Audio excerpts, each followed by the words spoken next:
বাঙালির সবথেকে প্রিয় মাছ ইলিশ হলেও ইলিশ তো আর সারা বছর পাওয়া যায় না, তাছাড়া দামও খুব বেশি। তাই ঘরোয়া রান্নাবান্নাই বলুন, কোনো উৎসব পার্বণে বলুন, বাঙালির পাতে রুই কাতলের বিকল্প মেলা ভার। তাই আমি কাতল মাছের একটি সেরা রেসিপি আপনাদের রান্না করে দেখাচ্ছি। প্রিয় দর্শক বন্ধুরা, নমস্কার।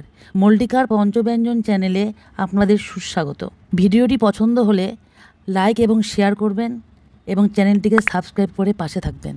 কাতল মাছের কালিয়াটা করার জন্য দেখুন, আমি প্রথমে নিয়েছি বেশ কয়েক পিস কাতল মাছ। এর মধ্যে কিছু পেটির পিস আছে, কিছু গাদার পিস আছে। আর দেখুন কী কী নিয়েছি। সম্বরের জন্য নিয়েছি তেজপাতা, জিরে এবং কিছু গোটা গরম মশলা। এবার রয়েছে আদা বাটা, পেঁয়াজ বাটা, টমেটো বাটা, কাজু পেস্ট, টক দই, সামান্য ঘি, লবণ, হলুদ, তেল, কাশ্মীরি লঙ্কার গুঁড়ো, ঝাল লঙ্কার গুঁড়ো, এই মোটামুটি। আমি এই রেসিপিতে কোনো রকম রসুন বাটা ইউজ করছি না। এবার আমি প্রথমেই মাছটাকে ম্যারিনেশন করে নেব একটু কাঁচা সর্ষের তেল, একটু হলুদ এবং একটু লবণ দিয়ে।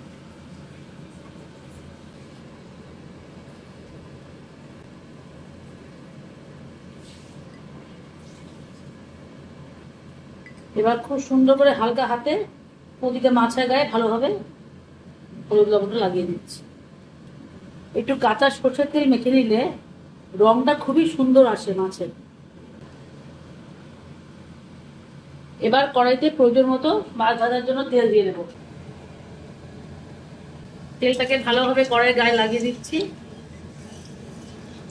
দেখুন তেলটা ভালোভাবে গরম হয়ে গেছে এবং একটু ধোঁয়া বের হচ্ছে। এবার আমি আস্তে আস্তে মাছের পিসগুলো যারা নতুন রান্না শিখছো তারা তেলে মাছটা ছাড়ার সময় খুব সাবধানে থাকবে, নাহলে ছিটে এসে তোমাদের সুন্দর হাতগুলো নষ্ট হয়ে যাবে। মাছের এই পিঠটা বেশ হালকা লালচে করে ভাজা হয়ে গেলে তারপর মাছগুলোকে আস্তে আস্তে উল্টে দেবে।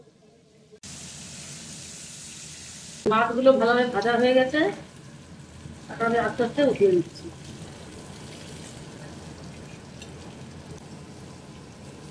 এবার বাকি মাছগুলোকেও একইভাবে ভেজে নেব।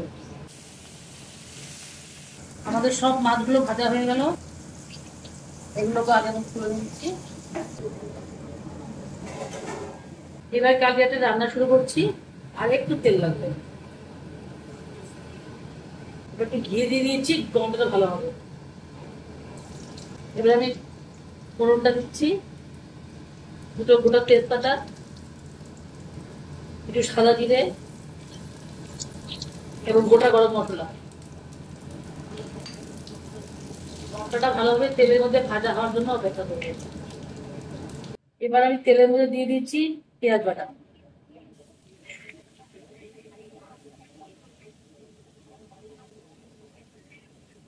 এবারে দিচ্ছি আদা বাটা, 1.5 চামচ মতো দিয়ে দিলাম। এটা ভালো করে ভেজে নেব।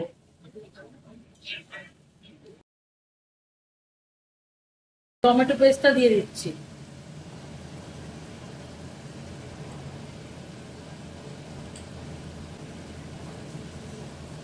দিচ্ছি আমি কাঁচা লঙ্কা বাটা, এটা আমি আগে দেখাতে ভুলে গেছি। ঝালটা আমি কাঁচা লঙ্কা দিয়ে করবো, একটু কালারটা আসার জন্য অল্প কাশ্মীরি লঙ্কাগুলো আমি ব্যবহার করব।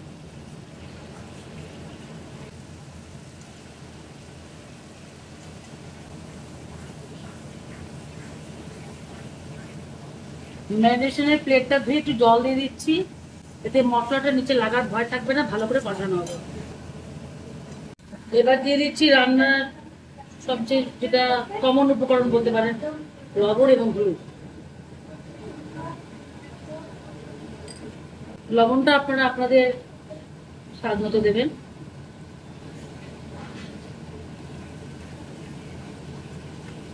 এবার দেবো সামান্য একটু জিরের গুঁড়ো।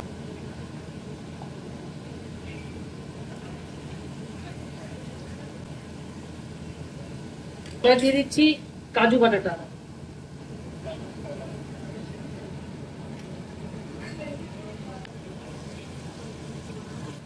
এবার দেখুন, আমি যে টক দইটা কালিয়ার মধ্যে ব্যবহার করব তার মধ্যে আমি 1/2 চামচ চিনি দিয়েছি, দিয়ে খুব ভালো করে দইটা ফেটিয়ে নেব।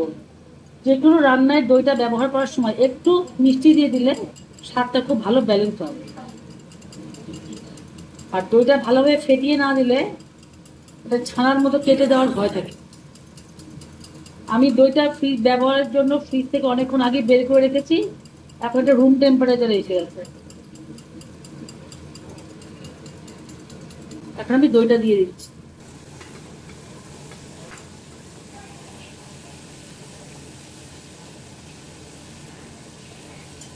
এবার খুব ঘন ঘন নাড়তে হবে, তাহলে দইটা কেটে যাওয়ার ভয় থাকবে না। আঁচটা এখন আমি একটু কমিয়ে রেখেছি। এখন দেখুন মশলাটা ভাজা হতে হতে এখন তেলটা ছেড়ে দিয়েছে। এখন আমরা ঝোলটা দেব। আমি কেটলিতে গরম জল করে রেখেছি, আপনারাও সবসময় চেষ্টা করবেন ঝোলটা দেওয়ার পর গরম জলটা দিতে।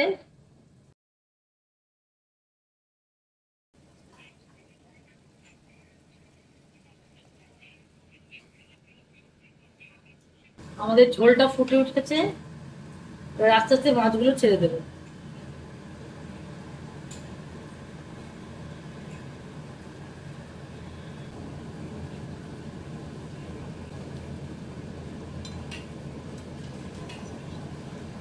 ঢেকে দিচ্ছি যাতে মাছের ভেতরে ঝোলটা ভালো করে ঢোকে, তেল মশলাগুলো ঢোকে। মাছের টুকরোগুলো ভালোভাবে সেদ্ধ হয়ে গেছে। আমি যেহেতু সোমবারে আগেই গরম মশলা এবং ঘি এগুলো দিয়ে দিয়েছি, তাই এগুলো শেষে আর দিলাম না। এখন আমি প্লেটে ঢেলে নিচ্ছি। আপনাদের জন্য আমার কাতল কালিয়া সম্পূর্ণ তৈরি। আপনারা ঠিক এভাবেই বাড়িতে বানিয়ে খেয়ে দেখবেন। আমার বিশ্বাস আপনাদেরও খুব ভালো লাগবে।